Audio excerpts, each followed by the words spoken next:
Hi, Hi. I'm Matt. Hi, Taron, Nick. How are you today? We're really well, thank you. How you Lovely to doing? meet you. I'm good. Taron, last time we spoke, I told you I studied in Aberystwyth. So today I decided to wear my Aberystwyth jumper. Whoa, that's cool. Nice. Wow. Wow. Yeah, really out of loyalty because it's 100 degrees in here. Thank But you. Well, I really, appreciate it. Thank you. congratulations on She Rides Shotgun. What a fantastic film. I'm not saying this lightly. It really is so good. Thank you. Taryn, I'd like to start by talking about the building of the character because from reading the book and then the script, what was the moment you knew you had Nate in you? Because we don't know much about him actually. Like, he's a broken man, he was in jail, he has a daughter, but that's about it. And for us, it's very interesting to get to read between the lines. So, what Yeah. was the moment you had him in you? Was it like the tattoos, where the meanings of the tattoos, for example, helpful in a way? Yeah, absolutely. I think what you said is one of the things that intrigued me about him.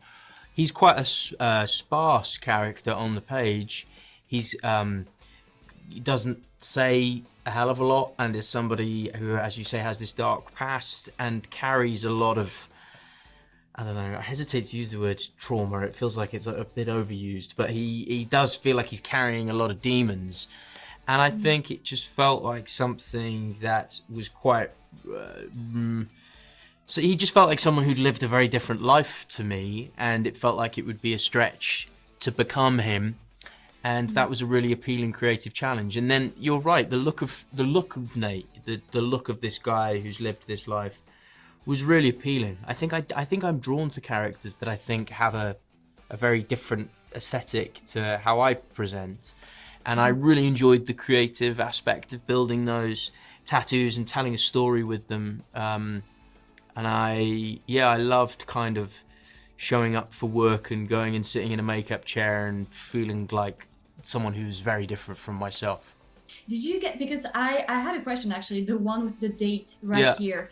Thought at first I thought it was maybe the birth date of Polly, but then I thought, it's 2019, so probably not. yeah. It's actually the date.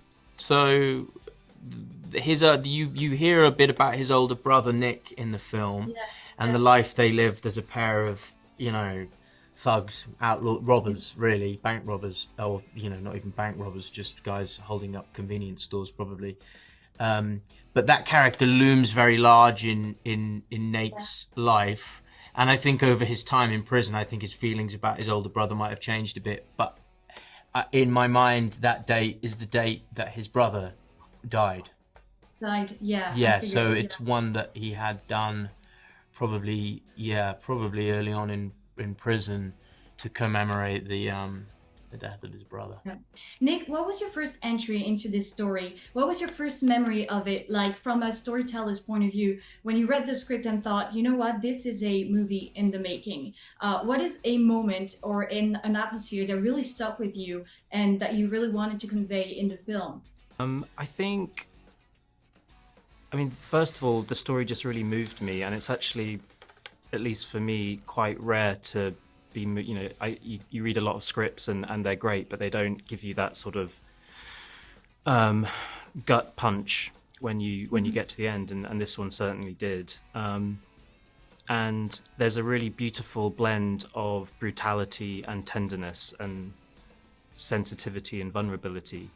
And I also I was really excited by the way it was really told through Polly's perspective. We're experiencing this story through her eyes, and I think the scene that unlocked it for me or made me really excited is actually maybe it's not a big sequence. It's a scene where they're in a house and she sees some hermit crabs for the first time, and there's a lot of like big adult conversations going on in the background. And it was one of the first, not the first scene we shot, but one of the first, and it was kind of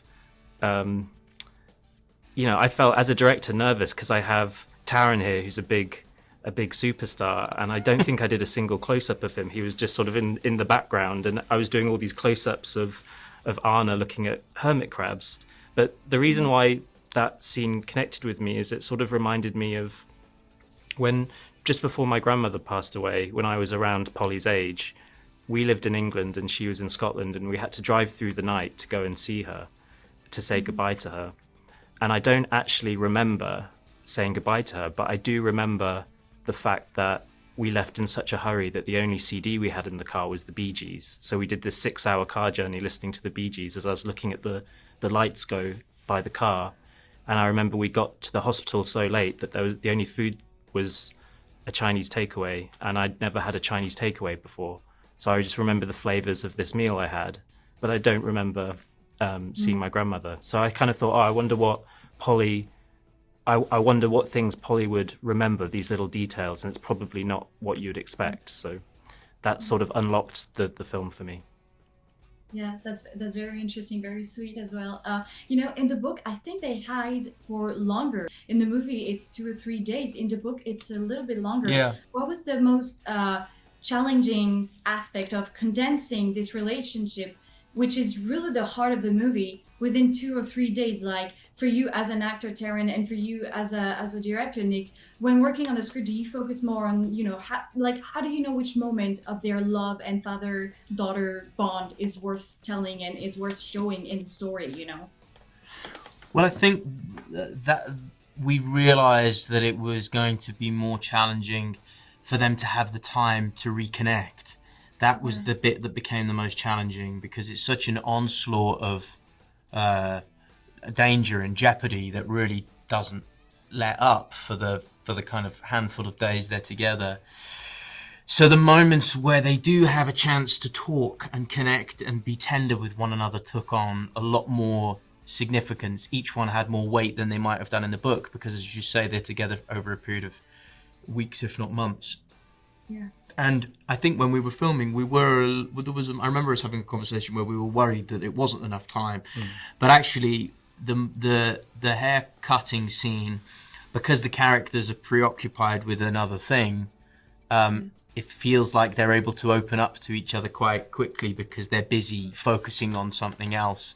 And when it came together, it didn't feel jarring at all. It felt really like it worked. Yeah, I don't know. I mean, we only had 5 weeks to make the movie. So Anna and I were kind of getting to know each other very, very quickly, just like Nate and Polly were. And it all just kind of came together, really. I think also, because we only had the 25 days to make the film, a lot of, in the original script, there was more setup of the gang and the sort of the threat that's after the sort of the chasers of the story. But when we had to sort of get the film to fit in the box of the time and resources that we had, I decided to cut those scenes, and then it posed a challenge of, well, where does the tension come from? So in the early scenes, we really tried to focus again on Polly's perspective and maybe pose a question of, when Nate shows up, is he good? Is he bad? Is he the antagonist of the piece? And that question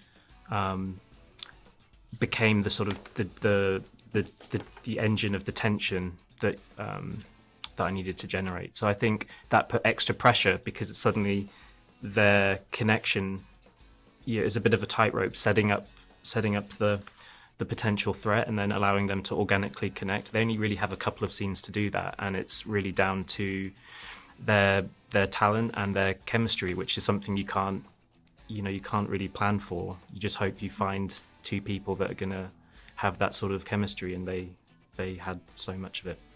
Anna is a star. She's incredible in this film, and it works. The emotion is here, because I think I cried at least 3 times watching the film, so it works. Oh, good. Mission accomplished. Yeah, great. Come on. Yay.